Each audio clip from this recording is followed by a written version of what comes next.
What's up, everybody? Man, it's been a while since we've been out here in the freshwater fish room, but we're walking on in here. It's a little loud. I got to turn off the dehumidifier, but we're here in the fish room. We got something awesome to take care of. So check this out, everybody. This aquarium has been empty for a while. I definitely want to do something with this tank. Now, I don't know about you guys, but do you guys like the way that the rock is? How it's kind of just sloppy placed, I guess. It's not really scaped like anything crazy. I like the way it looks. I'm kind of digging it. So check this out right over here, guys. It's a graph of this year. What you can see is 90% of my viewers are not subscribed.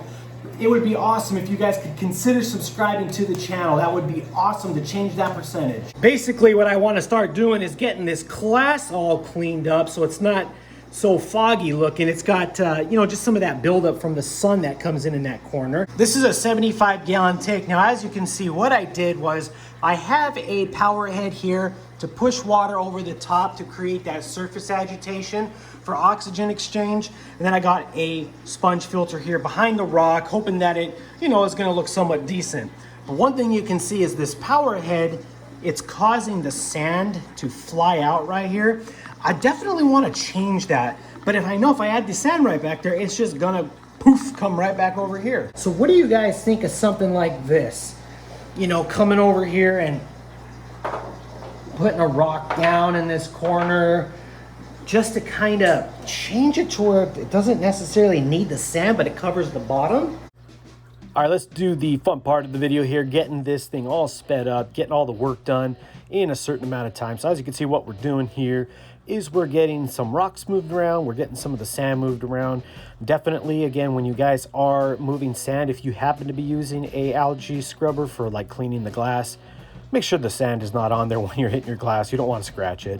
And like I said, I did like more of the sloppy look of the rocks. I wanted to change things a little bit just to add some areas for them to, chill out in or anything like that.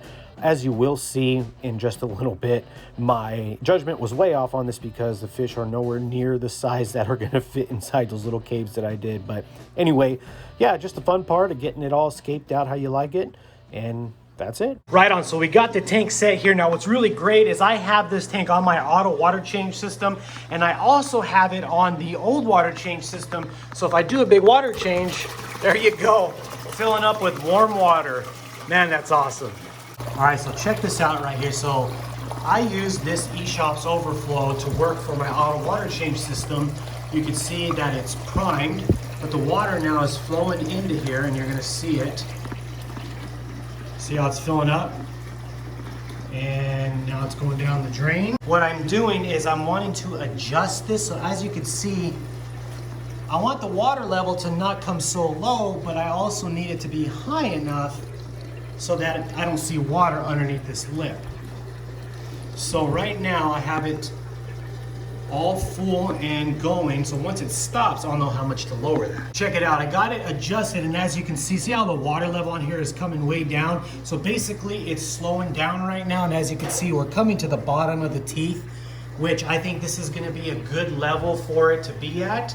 So let's rock and roll. If you guys were wondering what fish we were gonna be putting in that tank out there, here you go. The African cichlids are leaving the 220. Here we go, bucket of water, we got a net. It's time to get these guys out. All right, let's climb up here and let's see what we got going on. Obviously, it's much easier to catch fish when the water is really low, which you can see that guy is just freaking out in the corner. We're gonna go for the EXO. The Privatalis and this Spiralincus, they got really beat up by somebody. So we're gonna go, these guys are gonna be easy to catch, but maybe with them being in the way, I could catch the EXO. See, just like that, nice and easy. Let's look at this guy. Let's look at this beauty. If it stopped moving around. Wild caught Exochromis anagenus from James Lago. There we go, buddy. Nice. Big fish, getting good size and really, really fantastic color. Excited to keep this fish. Absolutely excited to keep it. I want to get it in some decent light. There you go. Exochromis anagennis wild-caught male. The lighting's pretty poor. There you go, that's somewhat better.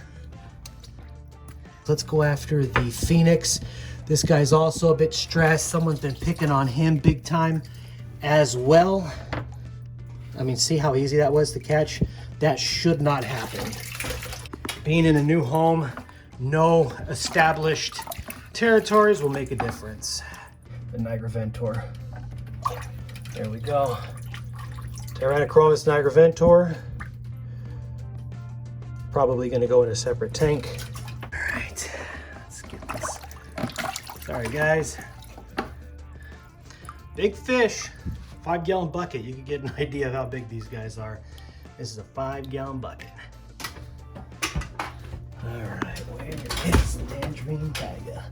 It ain't easy. Yep, there they are down here in this corner. We got the, oh, that was the Noto. Come on, buddy. There we go. Tangerine tiger. It's gonna jump, I know it. It did that last time. See? See? It's gonna jump like it, didn't get it. Okay, we're gonna get the Lethrinops. Actually, I'm gonna get that guy last. Oh, got lucky. Again, this is a 5-gallon bucket, everyone. Look at the size of these fish. Now these guys, they're not gonna be hard to catch because they're really stressed, but we're gonna get them in their own tank right now. Okay, there's all the African cichlids. Let's move them. Ooh, man. Hey, Zoe. Don't eat these guys, but there's fish in here, see? See them? All right, we are back in the fish room. So, let's take a look here. This tank has been free up here, so I'm gonna go ahead and put them both in here so they can recover. Lethrinops. I know the Phoenix is pretty stressed out too, but I'm hoping he'll hide in the tank and be all right. Let's do it. First guy we're gonna put in here is the Phoenix. Hoping this guy will be okay. He's one of my favorite fish, but he got beat up badly. You know, I changed my mind. This guy's going in the other tank.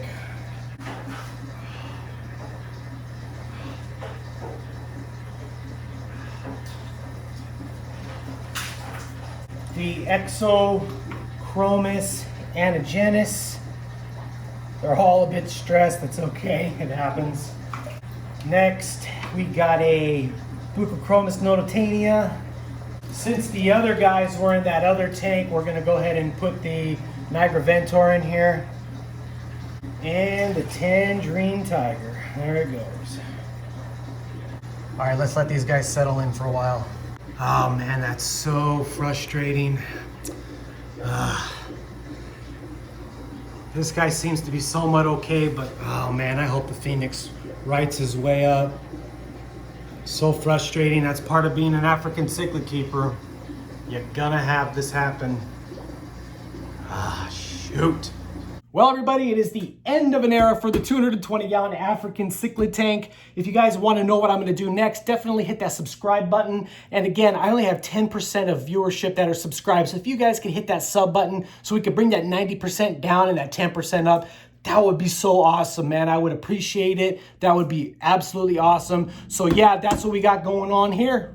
All right, guys, check them out. They've had some time to settle on in. So we got the Buccochromis nototania. We have the wild-caught Exochromis anagennis, looking fabulous. We got the Tyrannochromis nigraventor, needs to get some weight on that guy. And the tangerine tiger. Yeah, loving it. What really stinks, everybody, is that the Phoenix, the Lethrinops, and the male Spilorhynchus, none of them survived what they went through in the 220. So things happen. That's just part of what that's just part of what it is sometimes. But yeah, still sucks. All right, everybody, so it's been a couple of days since we moved the African cichlids. So let's take a look at how they look and how they're eating.